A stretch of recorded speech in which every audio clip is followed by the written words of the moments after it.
अस्सलाम वालेकुम नाज़रीन, मैं हूं वसीम अली और आप देख रहे हैं Wasim Ali official YouTube channel. नाज़रीन, तो तीन अहम खबरें हैं जो आज के व्लॉग के अंदर हमने आपके साथ डिस्कस करने हैं। एक फराह गोगी के हवाले से है कि फराह गोगी बिल्कुल तैयार हैं और तैयार हैं तरीके इंसाफ के चेयरमैन इमरान और बुशरा बेगम के ऊपर बिजलियां गिराने के लिए। लेकिन यहाँ पे ये चीज़ लिंक्ड है कि उनको डील मिलती है नहीं, क्योंकि वो डील की तलाश के अंदर है। अब किस किस्म के इंकशाफात होंगे आगे चल के आपके साथ जो है वो डिस्कस करते हैं। दूसरी खबर बड़ी इंपॉर्टेंट है और वो है नवाज शरीफ से रिलेटेड, कि जहां पर आप सबको ये नजर आ रहा होगा कि नवाज शरीफ जो वो प्राइम मिनिस्टर बनने जा रहे हैं, लेकिन नवाज शरीफ साहब को पर्सनली और मेरे ख्याल में पूरी की पूरी क़यादत को भी खदशा है, और वो खदशा नवाज शरीफ को दिल के अंदर खाया जा रहा है। और मुख्तलिफ किस्म की जो इन दिनों मीटिंग्स हुई हैं उनके अंदर नवाज शरीफ ने बरमिला उस खतरे का जो वो इजहार किया है। क्या तफसीलात हैं आपके साथ शेयर करते हैं, लेकिन उससे पहले मेरी आपसे होगी गुजारिश कि अगर आपने अभी तक हमारे यूट्यूब चैनल को सब्सक्राइब नहीं किया या फिर आप हमारी वीडियो सोशल मीडिया के किसी और प्लेटफॉर्म के ऊपर देख रहे हैं, तो इसी वीडियो के डिस्क्रिप्शन के अंदर हमारे चैनल का लिंक होगा। हमारे चैनल पे जाइए, हमारे चैनल को जरूर सब्सक्राइब कीजिए। नाज़रीन, पहले बात कर लेते हैं जी फराह गोगी के हवाले से। चूंकि आपको पता है कि तहरीक इंसाफ के चेयरमैन और बुशरा बेगम चारों इतराफ से इस वक्त घिरे हुए हैं। शायद ही कोई केस बचा हो जिसके अंदर वो मतलूब ना हो या फिर उनके ऊपर केस अभी तक बंद ना गया हो। तो हर आने वाला दिन तहरीक इंसाफ के चेयरमैन इमरान और बुशरा बेगम के लिए मुश्किल से मुश्किल तर होता जा रहा है। और इसी चीज़ों के दरमियान खबरें ये आना शुरू हो गई हैं जो कि पहले से चल रही थी कि फराह गोगी बिल्कुल तैयार हैं, वो इमरान खान और बुशरा बेगम के खिलाफ वादा मुआफ गवाह बनना चाहती हैं। और आपको भी पता है कि बुशरा बेगम की कितनी करीबी थी फराह गोगी साहिबा, और ये इमरान खान को भी इस चीज़ का इल्म था। और क्या कुछ होता रहा बनी गाला के अंदर इमरान खान की पौने चार साल की गवर्नमेंट के अंदर। तो अगर फराह गोगी साहिबा पाकिस्तान आती हैं और यहाँ पे आके ऐसा तहलका मचा देती हैं, उनके पास ज़ाहिर है इनके स्याह सफ़ेद तमाम के तमाम कारनामे उनके पास मौजूद हैं। यानी कि आप कह सकते हैं कि इमरान खान और बुशरा बेगम का जो राइट हैंड थी वो उस्मान बुज़दार, और यही जो है वो फराह गोगी साहिबा हुआ करती थी। तो अब उन्होंने तैयारी फाड़ ली है जी, वो डील की तलाश के अंदर हैं। और मुनीफ फारूक जो कि एक सीनियर तजिया निगार हैं जियो के ऊपर जो प्रोग्राम करते होते हैं, तो उन्होंने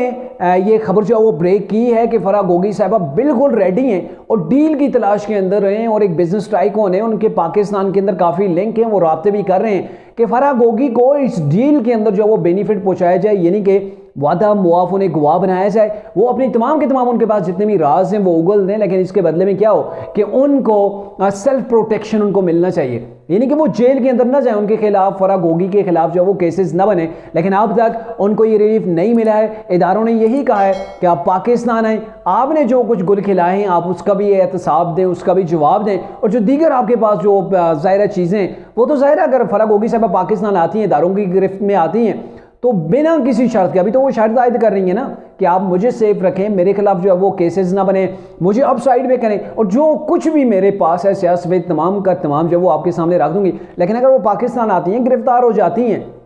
तो फिर नो डाउट कि वो बिना किसी शर्त के बिला मशरूत तौर पर जो वो सारी की सारी चीज़ें वो उगलेंगी। और उन्हें पता है कि किसी न किसी तौर पर उन्हें पाकिस्तान ले आएंगे और फिर उनकी खैर नहीं है। लेकिन वो डील की तलाश के अंदर है। अभी ये चीज़ इन प्रोग्रेस जा रही है, लेकिन इसके ऊपर अभी तक कोई पेशरफ्त ऐसी नहीं हुई है कि कहा जा सके हाँ भाई बिल्कुल उनका इंटरव्यू रेडी है, ये पाकिस्तान आ रही है, पाकिस्तान आके वो इंटरव्यू देंगी, किसी चैनल के ऊपर जाएंगी या फिर कोर्ट के अंदर जाके वो गवाहियाँ देंगी और वादा मुआफ गवाह बन के इमरान खान और बुशरा बेगम के ऊपर बिजलियां गिराएंगी। तो ये आने वाले दिनों के अंदर मेरे ख्याल में बहुत सी चीज़ें क्लियर हो जाएंगी। अब आते हैं जी मियां नवाज शरीफ के मामले के ऊपर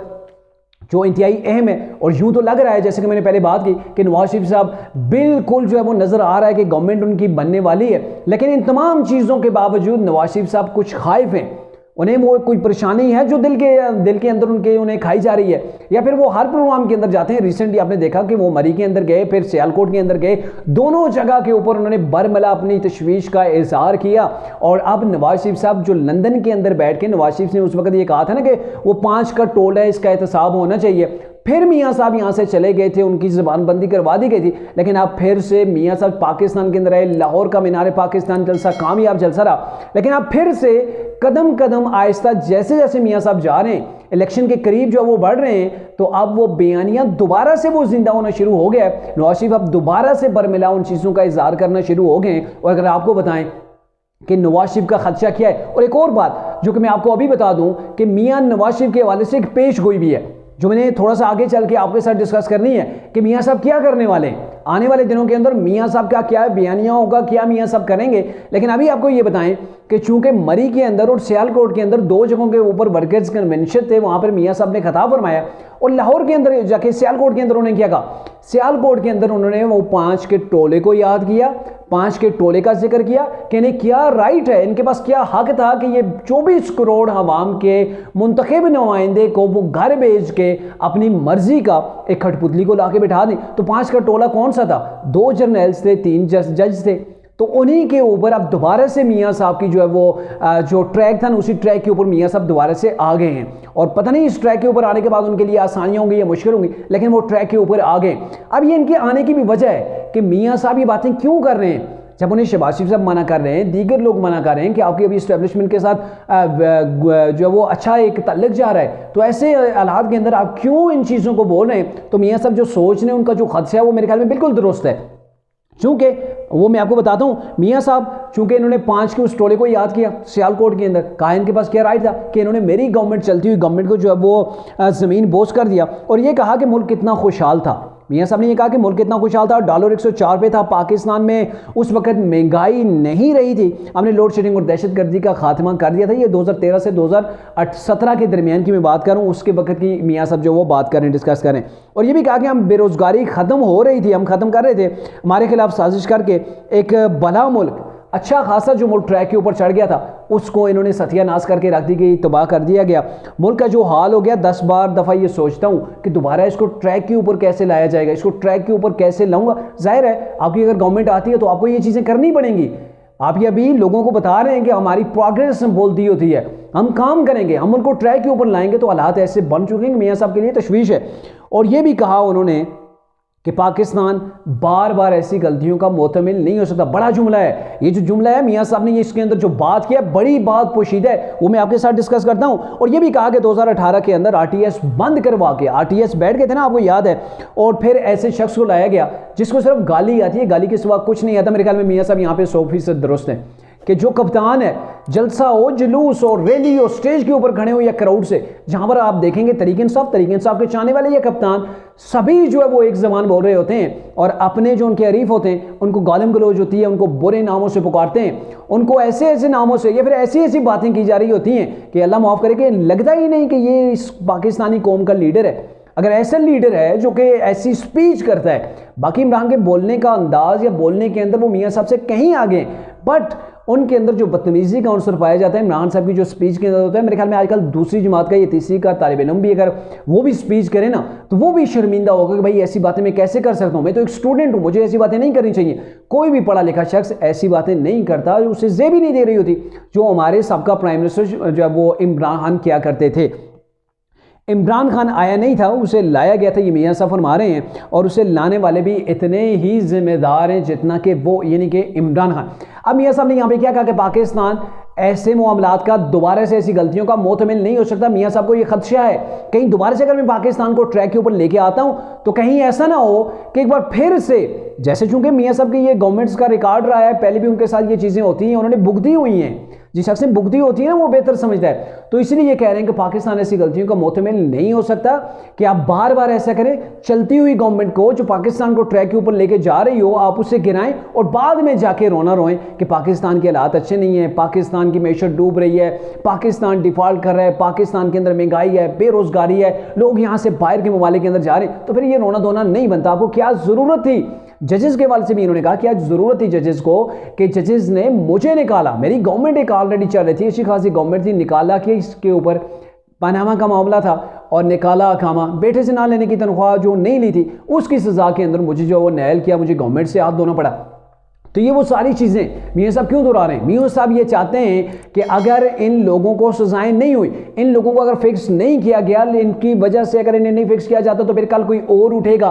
कोई इस्टेब्लिशमेंट के अंदर उठेगा, उससे कोई नया चेहरा पसंद आ जाएगा, किसी के ऊपर भी प्यार आ सकता है। क्योंकि जनरल बाजवा को प्यार ही आया था ना, वो तो कहते हैं भाई हम तो इस कदर अंधे हो गए थे कि इमरान जो भी कहता था हम वो पूरी बात कर देते थे। तो इश्क के अंदर जब ये लोग अंधे हो जाते हैं तो फिर पता नहीं चलता कि पाकिस्तान का कितना आप कबाड़ निकाल रहे हैं, पाकिस्तान की क्या हालत कर रहे हैं। तो मियाँ साहब यहाँ पे ये कहना चाह रहे हैं ऐसा ना कभी मैं ट्रैक के ऊपर गवर्नमेंट मिले, ट्रैक के ऊपर पाकिस्तान को लाइन पीछे से किसी और के इश्क के अंदर यहाँ पे कोई गिरफ्तार हो जाए और मुझे फिर से खड्डे लाइन लगा दिया जाए, तो ये कहीं चीज़ ना हो जाए। इसलिए मियाँ साहब ये चाहते हैं कि कुछ लोगों को फिक्स किया जाए, उन्हें सजाएं दी जाएं, ताकि ये एक जो उनके लिए जो दीगर लोग हैं ना उनके लिए एक मिसाल बन जाए कि अगर कोई सियासत के अंदर इंटरफेयर करता है, किसी चलती गवर्नमेंट को गिराता है तो उसकी कुछ सजा भी है, तो इन लोगों को सजा होनी चाहिए। अब मैं वो पेशगोई के हवाले से आपको बताता हूँ।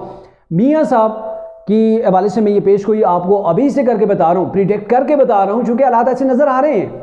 और ये हालात पिछले 1 महीने के अंदर हमारे सामने आगे खुल के एक्सपोज हो गए कि मियाँ साहब के जैसे ही केसेस खत्म होंगे, जैसे ही मियाँ साहब की अपीलों के ऊपर फैसले आ जाएंगे, मियाँ साहब के हक के अंदर आ जाएंगे, मियाँ साहब दोबारा से इन्हीं 5 का जो टोला है इसके एहतसाब की बात करेंगे। मियाँ साहब इनको हर जलसे के अंदर रगड़ा लगाएंगे। मियाँ साहब के ये बयानिया हो जाएगा कि इन लोगों ने पाकिस्तान को डुबोया था, इमरान से ज्यादा मुजरम ये हैं, इनको भी सजाएं होनी चाहिए। और अगर इनको सजाएं नहीं होती तो मियाँ साहब जानते हैं कल कोई और किसी केस के अंदर आके किसी और गवर्नमेंट को ना गिरा दे, मेरी गवर्नमेंट को ना गिरा दे। तो वो ये चीज़ समझ रहे हैं, इसलिए उन्होंने कहा ना कि मैं इतनी मेरी गवर्नमेंट के दौर नहीं रहे, इतना टेन्योर मेरे पास नहीं रहे, इतने साल मैंने गवर्नमेंट नहीं की है जितनी मैंने जेल के अंदर और जो पाकिस्तान से बाहर गुजारी है, मुझे पाकिस्तान से निकाला गया। तो बेसिकली वो ये कहना चाह रहे थे। तो ये चीज़ें हैं, खदशात हैं मियाँ साहब के बाद, और इसीलिए आने वाले दिनों के अंदर जब इनके हक के अंदर फैसले हो जाएंगे तो उसके बाद मियाँ साहब को आप देखेंगे कि इनका एकदम से बयानिया जो वो चेंज हो जाएगा। वो उन्हीं जजेस के खिलाफ और जो जर्नल्स हैं साबका जिन्होंने की गवर्नमेंट गिराई थी उनके एहतसाब की, उनकी सजाओं की बात करेंगे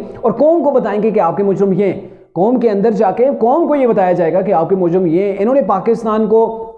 चलती हुई पटड़ी से उतार के जो वो कई दहियां पीछे लेके चले गए, तो इसकी जिम्मेदारियां और मियाँ साहब ये बयानियाँ डेवलप करेंगे। और अगर इनकी गवर्नमेंट आ जाती है तो मियाँ साहब की ये ख्वाहिश होगी कि इन लोगों का एहतसाब हो, मुआसवा हो, लेकिन ये उनके लिए इतना आसान नहीं होगा। माजी के एक्सपीरियंस मियाँ साहब के सामने कि जो जब जनरल मुशर्रफ का टाइम था उनके हवाले से जब इन्होंने केस जो ओपन किया था तो कितनी मुश्किलात हुई थी, कैसे गवर्नमेंट भी मियाँ साहब की जो वो खतरे के अंदर पड़ गई थी, फिर बाद में गवर्नमेंट भी खत्म हो गई थी। तो ये चीज़ें साथ साथ चलेंगी, लेकिन ये है कि अब मियाँ साहब को भी खौफ है गवर्नमेंट के अंदर आऊँगा दोबारा से कोई नया ऐसी जो वो इशू क्रिएट ना हो जाए कि इस्टेब्लिशमेंट से आपकी अनबन हो जाती है तो आपकी गवर्नमेंट को ही उखाड़ के ना फेंक दिया जाए। तो ये खदशात मेरे ख्याल में मियाँ साहब के भी दुरुस्त हैं और पार्टी के अंदर भी मौजूद हैं, लेकिन इन खदशात को बाहर नहीं ला रहे ताकि कहीं ऐसा ना हो कि इन खदशात को बाहर लगाएं, मज़ामती सियासत के पीछे चल बने और गवर्नमेंट से हाथ धो बैठे।